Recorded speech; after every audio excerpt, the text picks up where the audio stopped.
That ain't gonna help. Oh, I'm just if she's yeah, we're gonna wrap this up here in a few minutes. But if she's able to hold it for more than 3 minutes, then that's one cycle of toxins that has been released and ready for elimination, right? So it's ready to be processed. So that's the whole purpose of the coffee. I'm gonna step back over here and release because she's done really well. She's taken about 32, no, I would say about 16 ounces so far. What's maybe 24 ounces of coffee. We typically go with 40 ounces of coffee. Now, here's the interesting part because you said in the beginning, don't drink coffee.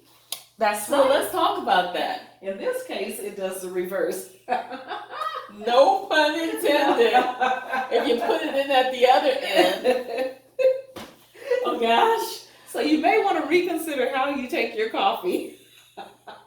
So what happens when it goes in from the other end? What's the difference? So like I was saying, when it goes in, that coffee, it actually just relaxes that rectal muscle. There's a lot more that plays into that in terms of like potassium levels, and there's so many other things that fold into that, how just that coffee relaxing the rectal muscle and the bile, the excretion of the bile. And then there's other thing that's tied into. I don't want to share it with you because I really don't feel comfortable. She'll do it in the session. We will. Yeah, because it's a lot. So this is actually the final phase, right, of the colonic, which normally lasts about 40-45 minutes, depending on how the condition of the client's colon and how well they move. Normally takes about 40-45 minutes. Coffee is the last one that we get, and then we'll follow up with the final, flush. I call it a final flush. Mm-hmm. Okay, and so this, can you just talk just a little bit while you're doing this, because we finna wrap this up, I assure you. The importance of the liver, and people don't, things happen. Okay, and there are a lot of reasons, and like I said, we don't try to dispute anything your doctor tells you, but knowledge is power when you use it. And I am seeing a rash of people with things missing. Okay, that's good. That's good. That's very good. Okay, that's very good. And would you like to release? I'd like to release. Okay. And one of the things is, when you start taking out organs, it, like we talked about the gallbladder, even the uterus, you wouldn't see where the uterus fits in here, but the uterus has a huge purpose with the whole detoxing thing. But what happens is if you have your gallbladder removed, it's going to put more work on what your liver does. And your liver filters, it's your biggest detoxer. And then when you have the heavy metals and from environmental things, that sits in the liver and that makes a big deal. So these are things that you may not know about, but should be ongoing to help your overall internal organ health. So when you think colonics, don't just think of bowel movements. Don't just think of constipation. Think of cleansing for the liver.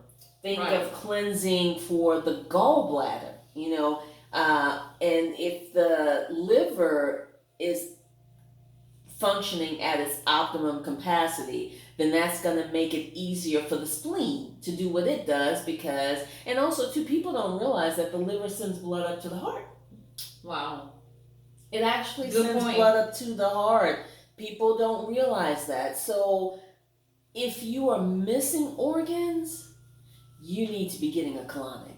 I don't care if you're flowing every day and you have big bodacious bowel movements. If you are missing a liver, if you are missing a spleen, if you are missing your thyroid, if you are missing your uterus, a colonic will help you in your overall detox.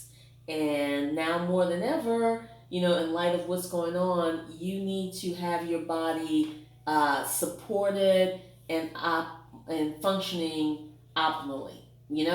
Nothing's ever perfect, but you might need a little help. We all need a little help. Like she just said, I have all this fiber and this is great. But when I look at this, I know that this procedure is helping my spleen, my liver, and my gallbladder. So, okay. Great job. Anything else? I think that's it. So after the colonic, what I typically tell my client is, since she's had a really good workout, her colon's had a really good workout. Mm-hmm.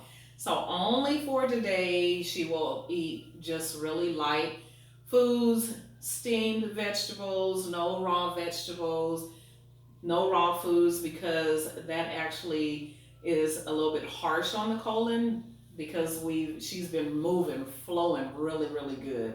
So we just ask the client to take it really lightly today. And then also to make sure that they drink plenty of water. Always stay hydrated. And we had mentioned earlier in our one of our videos before about just adding that lemon juice, right? Mm-hmm, mm-hmm. So that's something you want to do throughout the day. Huh? Stop it. I'm sorry, she's telling me to stop, but I'll stop. And we're going to take her off the table. I'm going to pause for a minute. Hit the pause button while she explains to you all the other things you would need to know while having the colonic.